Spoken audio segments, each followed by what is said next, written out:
Okay, so now we're going to have a look at the thought analyzer.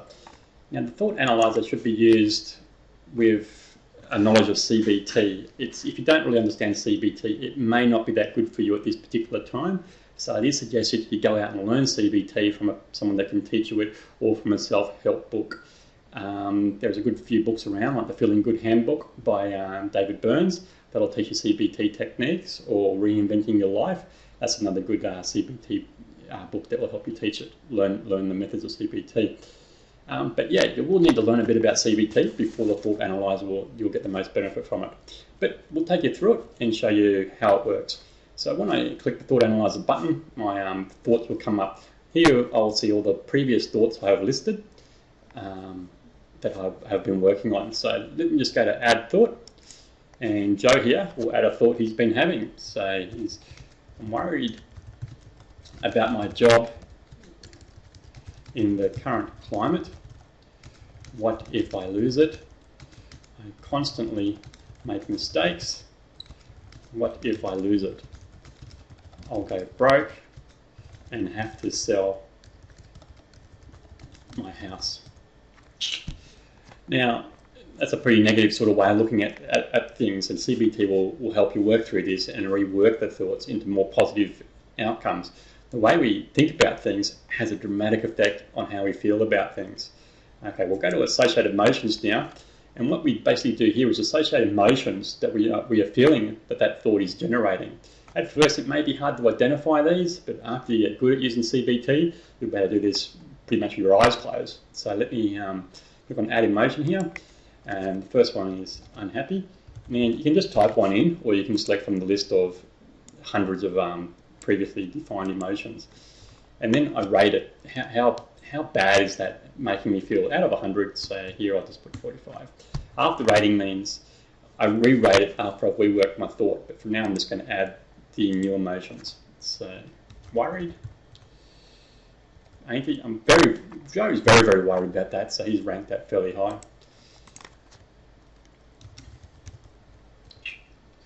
And he's despaired about it as well. So that's the three emotions Joe's feeling about this particular thought he's been having that he can identify with. From here, we go to the next button down the bottom here, and now we identify distortions. Now, there are 10 main categories for distortions. We use 12 because we've broken down the subcategories into separate categories for the thought analyzer. Distortions are, there's basically several different distortions available. Now, CBT will teach you these and explain how they all are.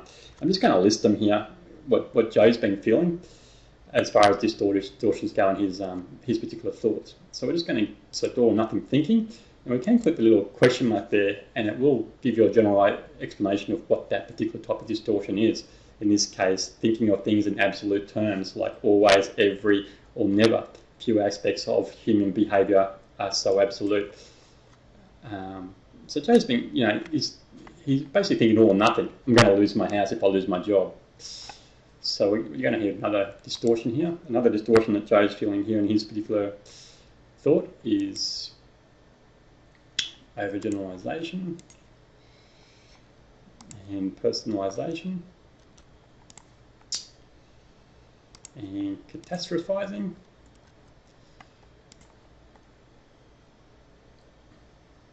and fortune telling. Now, there's quite a few distortions in this thought, and that's probably why the emotions are so highly rated with it as well. Again, you will learn about these categories when someone teaches you CBT.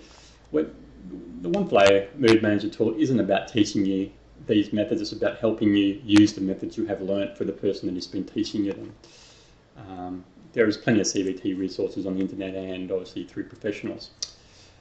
Okay, now we go to the next step, and this is where we rework our thought. Here it shows you the original thought. Down here we can actually rework our thought. So Joe's been thinking about it, he's been thinking about things more generally, and he's come up with the following. It is possible I could lose my job. If I do, I'll look for another one and talk to the bank about the options I have in regards to my mortgage. So Joe basically has gone from a really negative sort of thought. I'm worried about my job and the current client. What if I lose it? I constantly make mistakes. What if I lose it? I'll go broke and have to sell my house. That's a fairly negative sort of way of thinking. That's going to create a lot of sadness and a lot of negative emotions, which will lead possibly to anxiety symptoms as well. He's reworked it. It's possible I could lose my job. Yeah, if I do, I do. I'll look for another one. It's quite likely Joe will find another job. And at the same time, I'll talk to a bank about options he has in regards to his mortgages. In financial downturns, times, banks are very understanding and they don't want to have heaps of mortgages going bunk on them. So they will give you options, maybe interest only for the period of the downturn or something like that. But there are options. The worst thing to think is in things is all or nothing, like, oh, I have to sell my house. There is nothing else I can possibly do. That's never the case. There is always options available. You just got to look more positively at them and rework them thoughts. Now we can go back to re-rate the emotions based on the new thought. So he's got his new thought. You know, he says, oh, despair's not so bad. Well, I'm not that worried about it now. If things work out badly, I'll work through them. Joe will get another job and work out something with the bank with his mortgage. And he's not really that unhappy about it now. So we can see the before and after rating there. After he's finished doing that, just hit save. And that thought is saved. So he can review that thought at any time he likes in the future and see how he worked on it in the past. Eventually then thoughts will completely stop. If Joe keeps working in that sort of way of make his thoughts more positive, he won't have so many negative thoughts. If he does, the negative thoughts become positive pretty well in instant because he'll have the tools and knowledge to how to rework them thoughts. And that's basically the thought analyzer.